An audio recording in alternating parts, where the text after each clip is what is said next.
Elizabeth, we need to discuss the living arrangements now that your father is gone.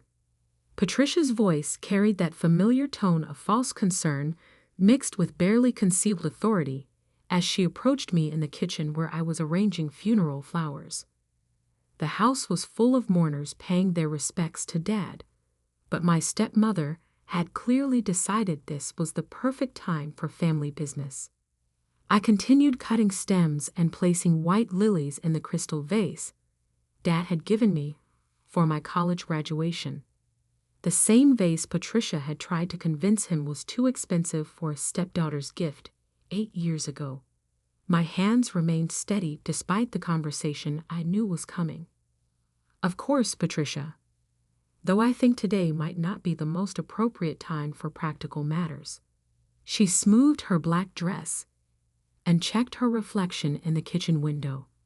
Even at Dad's funeral, Patricia managed to look like she was attending a charity gala rather than mourning her husband of 12 years. Her makeup was flawless, her hair professionally styled, her jewelry expensive but tasteful. The picture of a grieving widow who somehow looked better than most people did on their best days.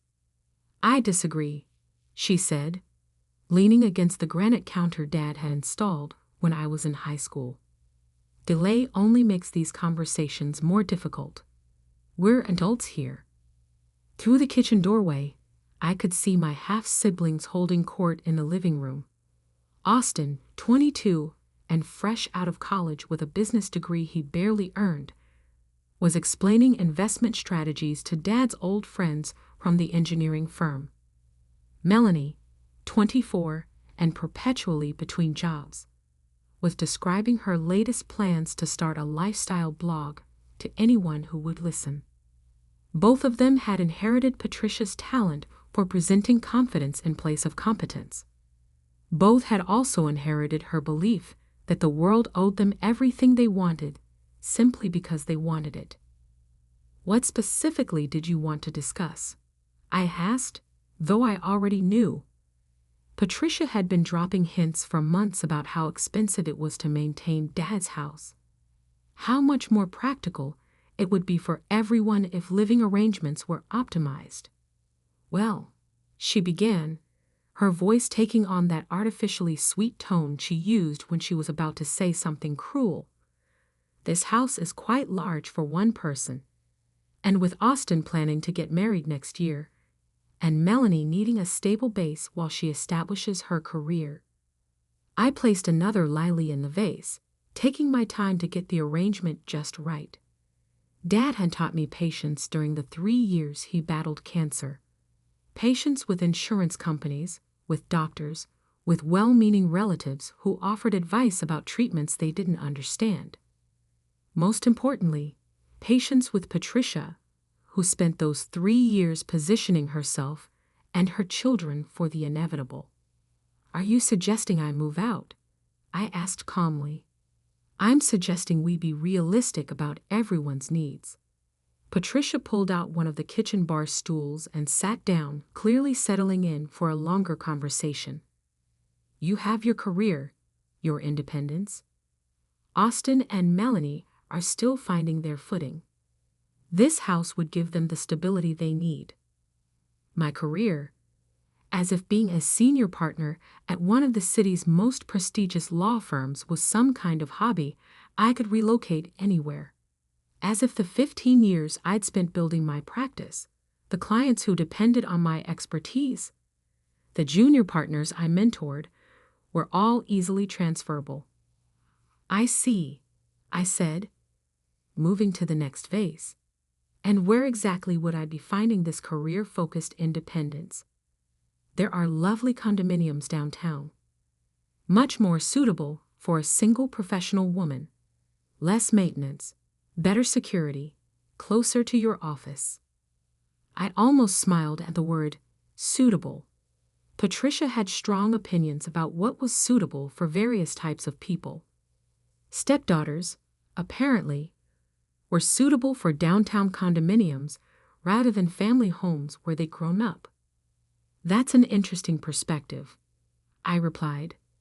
Have you discussed this with Austin and Melanie? Of course. They're both very concerned about your well-being. Living alone in such a large house can't be healthy for someone your age. Someone my age. I was 35. Hardly a spinster requiring intervention. But in Patricia's worldview, unmarried women over 30 were objects of pity who needed guidance from more successful wives and mothers. Through the doorway, I watched Austin gesture expansively while explaining something to Mr. Henderson from Dad's old firm. Austin had Dad's height and Patricia's confidence, but none of Dad's substance. He'd graduated college with a 2.3 GPA and no job prospects, but Patricia had convinced Dad that Austin just needed time to find his passion. Melanie was showing her phone to a group of church ladies, probably displaying her latest Instagram posts. She'd been finding herself for 6 years since high school, starting and abandoning various creative pursuits whenever they required actual work. I appreciate your concern, I said, but I'm quite comfortable here. This is my home. Patricia's expression shifted almost imperceptibly. The artificial sweetness hardened into something more recognizable. Elizabeth, I think you're misunderstanding the situation. This house belonged to your father, and now it belongs to his family. I am his family. You're his stepdaughter. Austin and Melanie are his blood. There it was. The distinction Patricia had been carefully avoiding for 12 years while she needed Dad's support for her children's endless expenses. When Austin needed college tuition, I was family. When Melanie needed a car, I was family. When Patricia wanted expensive renovations, I was family. But now that Dad was gone, I was just the stepdaughter who needed to make room for the real children. I see, I said quietly, and you've determined that blood relation supersedes 15 years of residence here. I've determined that practical considerations matter more than sentiment. Austin needs space for his fiancée when they marry. Melanie needs a quiet environment to focus on building her business. You need independence and the freedom to build your own life. My own life. As if I hadn't been building my own life for years while also caring for Dad through his illness, managing his medical care, handling his legal affairs, and watching Patricia systematically position herself and her children as his primary beneficiaries. That's very thoughtful of you to consider everyone's needs so carefully, I said. I assume you've also considered the practical aspects of this arrangement. Patricia waved her hand dismissively. Details can be worked out. The important thing is that we all understand what's best for the family. I finished the second flower arrangement and turned to face her directly. Patricia, can I ask you something? Of course. Do you remember 3 years ago when Dad updated his will after his first cancer diagnosis? Her carefully composed expression flickered. Vaguely. He was very sick, making arrangements. He was very thorough, actually.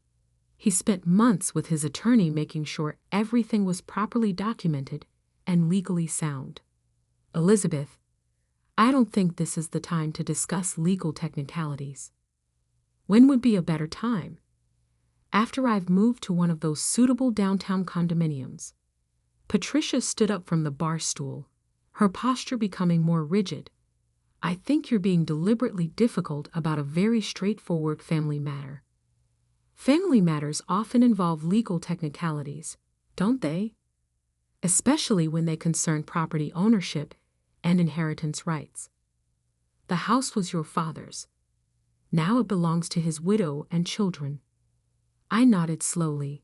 His widow and children. That's an interesting way to phrase it. Before Patricia could respond, Austin appeared in the kitchen doorway. Mom, people are starting to leave. Should we do the speech now? Patricia glanced at me, then back at Austin. Yes, I think it's time. I followed them into the living room where the remaining guests had gathered. Perhaps 30 people, mostly Dad's colleagues from the engineering firm, neighbors, and church friends. Patricia positioned herself near the fireplace, with Austin and Melanie flanking her like bodyguards. "Thank you all for being here today to honor Robert's memory," Patricia began, her voice carrying the perfect note of dignified grief. "He would have been so moved by the love and support you've shown our family during this difficult time." Our family. I noticed how smoothly she positioned herself and her children as the primary mourners while I stood apart near the kitchen doorway.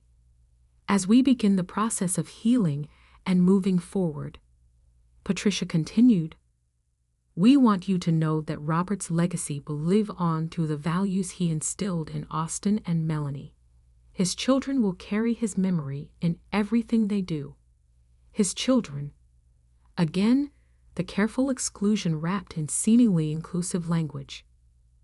"Robert was a man who believed in family above all else," Patricia said, her voice growing stronger. "He worked hard to provide for us, to give us a foundation we could build on. This house, his life's work, everything he accomplished was for his family." I watched the faces of Dad's friends and colleagues. Mr. Henderson looked uncomfortable. Mrs. Chen from next door kept glancing at me with concern. They all knew I'd been the one caring for Dad during his illness, managing his affairs, making sure his wishes were respected. "Now," Patricia continued, "we have some difficult decisions to make about maintaining Robert's legacy. The practical realities of keeping his memory alive while moving forward as a family." She paused, looking directly at me. "This house has been the center of our family for so many years. Austin and Melanie grew up here, and it's important that they continue to have that foundation as they build their own families." I saw where this was going. A public announcement designed to pressure me into compliance through social expectation. "Elizabeth has been wonderful," Patricia said, her tone suggesting charity rather than gratitude. "She's been like a daughter to Robert, and we're so grateful for everything she's done. But we all understand that it's time for her to spread her wings, to build her own life independent of the family nest." Several guests shifted uncomfortably. The manipulation was transparent to anyone who knew our family dynamics.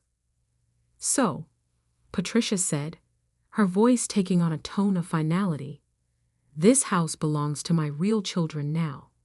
Elizabeth will be transitioning to her own place, giving Austin and Melanie the space they need to honor their father's memory."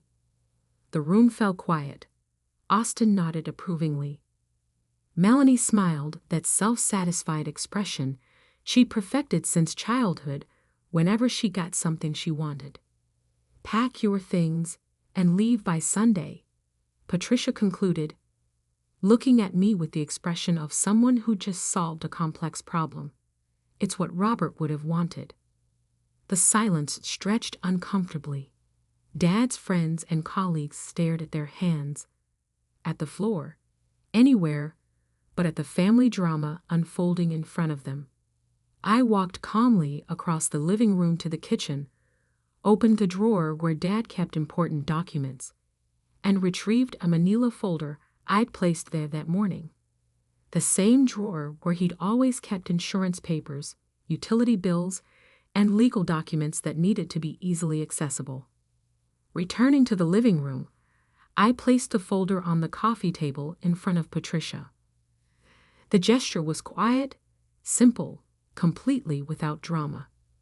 "Before everyone leaves," I said calmly, "there's something you should see." Patricia looked at the folder suspiciously. "Elizabeth, what is this?" I opened the folder and pulled out the top document. "This is the property deed for this house, updated 3 years ago when Dad revised his estate planning." Patricia's confident expression began to waver. "I don't understand what you're trying to prove." "The deed shows current ownership of the property." I held up the document so the guests could see the official county seal and legal formatting. Would you like me to read the owner's name? The room was completely silent now. Austin stopped his self-satisfied nodding. Melanie's smile disappeared. Elizabeth Margaret Harrison. I read aloud. Sole owner as of March 15th, 3 years ago. Patricia snatched the document from my hands, her eyes scanning the legal language frantically. This can't be right. Robert owned this house. Dad transferred ownership to me when he was diagnosed with stage 3 cancer, I explained to the room. His attorney recommended it as part of comprehensive estate planning to avoid probate complications and ensure property security. Patricia was still staring at the deed, her face cycling through expressions of confusion, anger, and panic. But he didn't tell me. He told me he was protecting his most important investment, I said quietly. This house and the person who had actually been taking care of it. Austin stepped forward, his earlier confidence completely gone. This has to be some kind of mistake. I pulled out another document. This is the certificate of title transfer, signed by Dad and notarized by his attorney. Would you like to see the attorney's contact information to verify authenticity? Melanie finally found her voice. But Mom said we were inheriting the house. Your mother made an assumption, I replied. The house wasn't part of Dad's estate because he'd already transferred ownership 3 years ago. Patricia was reading the deed more carefully now, and I could see the moment she understood what she was looking at. Legal language was clear when you took time to actually read it. Elizabeth, she said, her voice much smaller than it had been during her speech, surely we can work something out. Robert intended for all of us to benefit from this property. Did he? I asked. Because when he transferred ownership to me, he was very specific about his reasoning. Would you like me to share what he told his attorney? The guests were watching this exchange like spectators at a tennis match. Mr. Henderson had pulled out his phone, probably texting his wife about the drama unfolding at Robert Harrison's funeral reception. Dad told his attorney that he was transferring the house to the person who had demonstrated the greatest responsibility and commitment to the family. I continued. The person who had been managing household finances, coordinating his medical care, and ensuring that family obligations were met. Patricia's perfectly composed facade was cracking. I was dealing with grief, supporting the children through a difficult time. You were planning their futures, I corrected. Which is understandable, but Dad was planning too. I pulled out a third document. This is a letter Dad wrote to me when he signed the property transfer. Would you like me to read it? Elizabeth, please. Patricia said quickly. Let's discuss this privately. I think we've moved past private discussions, I replied. You made your announcement publicly. The response should be equally public. I unfolded the letter Dad had written in his careful engineer's handwriting. Elizabeth, if you're reading this, it means I'm gone and someone has challenged your ownership of our home. I want everyone to understand why I made this decision. The room was dead silent now. Even Austin and Melanie had stopped their whispering. For 15 years, Elizabeth has been the stability in our family. When I married Patricia, Elizabeth welcomed her and her children with grace and maturity beyond her years. When I got sick, Elizabeth managed every aspect of my care while maintaining her demanding career. When bills needed paying, Elizabeth paid them. When decisions needed making, Elizabeth made them. Patricia had gone very pale. The letter was destroying the narrative she'd constructed about family hierarchy and blood relations. Austin and Melanie are good children, I continued reading, but they have never demonstrated the responsibility or commitment that homeownership requires. Patricia has many wonderful qualities, but practical management is not among them. Elizabeth has proven herself to be the true keeper of our family's foundation. I folded the letter carefully. He ended by saying that he hoped his decision would be respected, and that anyone who couldn't accept it was welcome to find alternative living arrangements. The silence that followed was deafening. Patricia sank into the nearest chair, looking like someone who'd just been told their lottery ticket was a fake. Austin stepped forward, his face flushed with anger. "This isn't fair. We grew up here too." "You're absolutely right," I said calmly. "You did grow up here, in the house where I've lived for 15 years, paying property taxes, maintenance costs, and utilities, while you focused on your education and career development."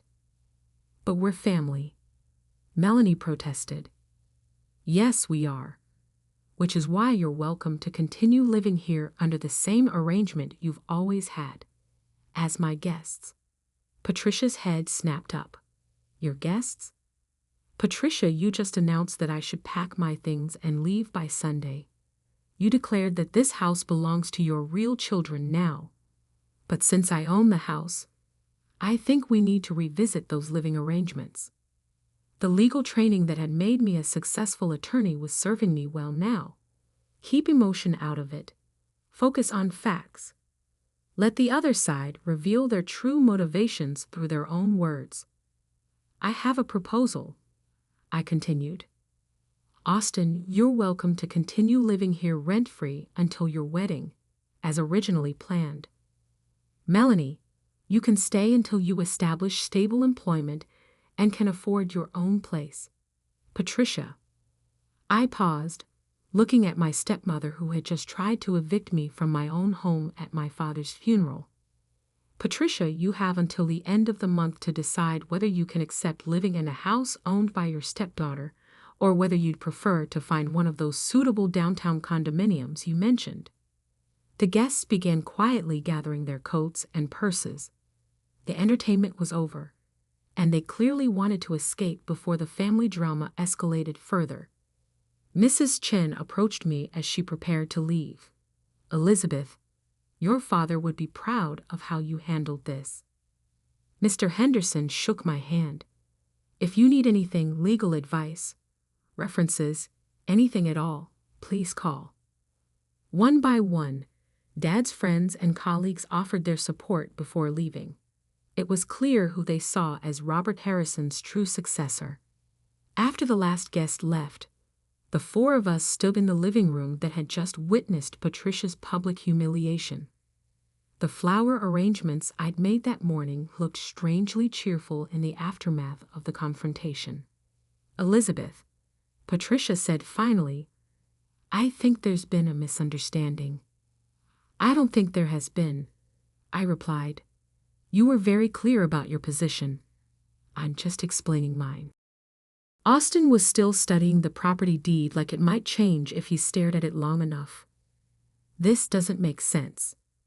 Why wouldn't Dad tell us he was transferring the house?" "He did tell you," I said, 3 years ago, when he called a family meeting to discuss his estate planning. You were busy with college, and Melanie was traveling in Europe. Neither of you attended." Melanie's face flushed. "We didn't know it was important. Dad's legal affairs weren't important enough to interrupt your spring break plans." Patricia stood up abruptly. "That's enough. Elizabeth, we need to discuss this reasonably." "We tried reasonable discussion in the kitchen," I reminded her. "You informed me that I needed to pack my things and leave by Sunday to make room for your real children. How exactly would you like to make that reasonable?" I was emotional, dealing with grief. "You were strategic, positioning your children for maximum benefit. Unfortunately, you didn't verify property ownership before making your announcement." I walked to the window and looked out at the garden Dad and I had planted together over the years. The roses he'd helped me choose, the fruit trees we planted for privacy, the vegetables patch where he taught me about soil composition and drainage. Here's what's going to happen, I said, turning back to face them. Austin, your wedding plans don't change. You can continue living here until then. Melanie, you have 6 months to find stable employment and your own housing. Patricia, you have 30 days to decide whether you want to live peacefully in my house or find alternative arrangements. Your house, Patricia repeated bitterly. My house, I confirmed. The house Dad legally transferred to me because he trusted me to reserve what he built. Austin was still processing the implications. But what about inheritance? The will? The will covers Dad's personal property, savings, and investments. The house was already mine, so it wasn't part of his estate. I pulled out one final document. Here's the breakdown of Dad's actual estate. Patricia inherits his savings and retirement accounts. You and Melanie inherit his investment portfolio. I inherit his personal property and continue owning the house I've owned for 3 years. Patricia snatched the estate summary and read it quickly. Her face went through several expressions as she realized that Dad's liquid assets, while comfortable, weren't nearly enough to buy another house like this one. This is manipulative, she said finally. Robert was sick, probably not thinking clearly. Dad was an engineer, Patricia. He thought clearly right up until the end. His attorney will confirm that he was completely competent when he made these decisions. I'm calling a lawyer, Austin announced. That's your right, I replied. But you should know that Dad's attorney specifically documented his reasoning for the property transfer. He anticipated that there might be challenges. I gathered the documents back into their folder. The attorney's contact information is in Dad's desk if you want to verify anything I've told you. Melanie was crying now, probably realizing that her comfortable lifestyle was about to change dramatically. This isn't what Dad would have wanted. Melanie, Dad lived with his decision for 3 years. If he'd wanted to change it, he had plenty of opportunities. Patricia was staring at the floor, her earlier confidence completely shattered. Where am I supposed to go? That's not my problem to solve, I said quietly. 3 hours ago, you told me to pack my things and leave by Sunday. You declared that this house belongs to your real children. You made your position very clear. I was upset, grieving. You were calculating, just like you calculated that Dad would leave everything to you and your children, just like you calculated that I would quietly accept whatever arrangement you decided was suitable. I walked toward the stairs leading to my bedroom. I'm going to rest now. It's been a long day. Feel free to use the kitchen if you need anything. Elizabeth, wait. Patricia called.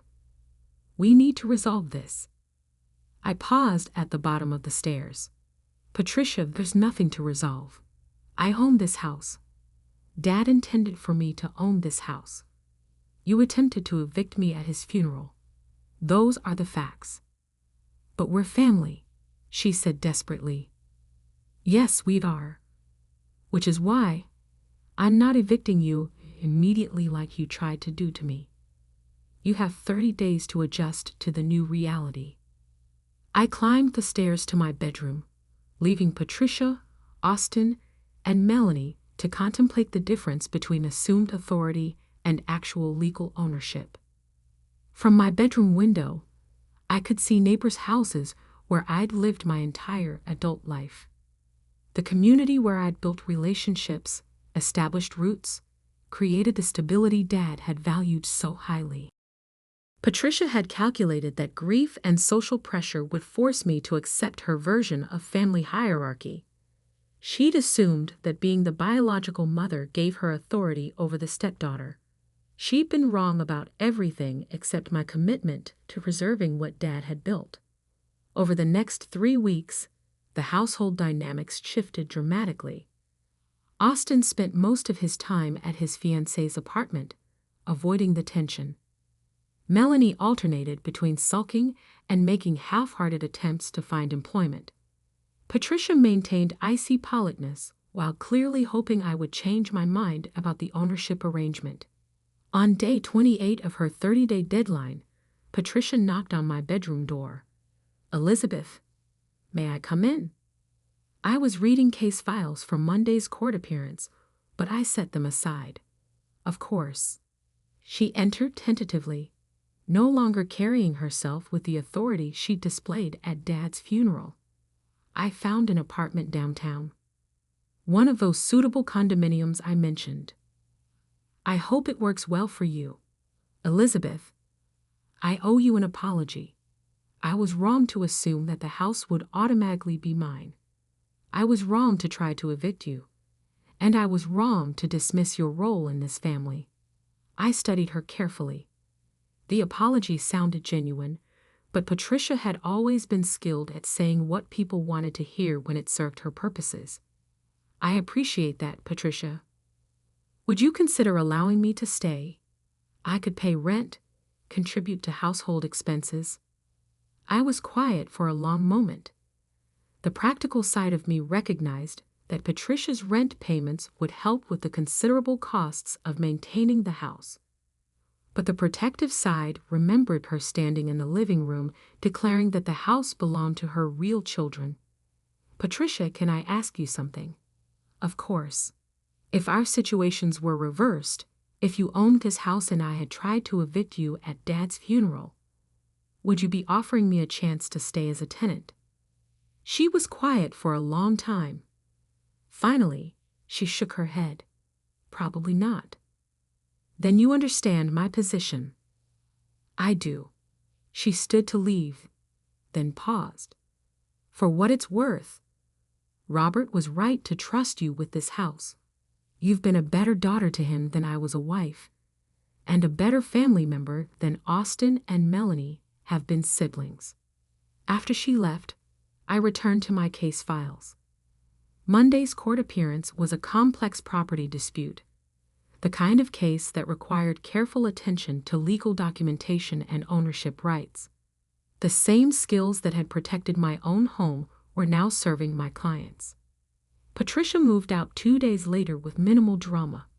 Austin stayed until his wedding 6 months later, maintaining polite distance, but gradually warming to the reality that I wasn't the villain in his family's story. Melanie found a job and an apartment, discovering that independence could be empowering rather than terrifying. A year later, I received a letter from Patricia. She'd settled into her downtown condominium and was volunteering at a literacy center, finding purpose in helping others rather than managing family dynamics.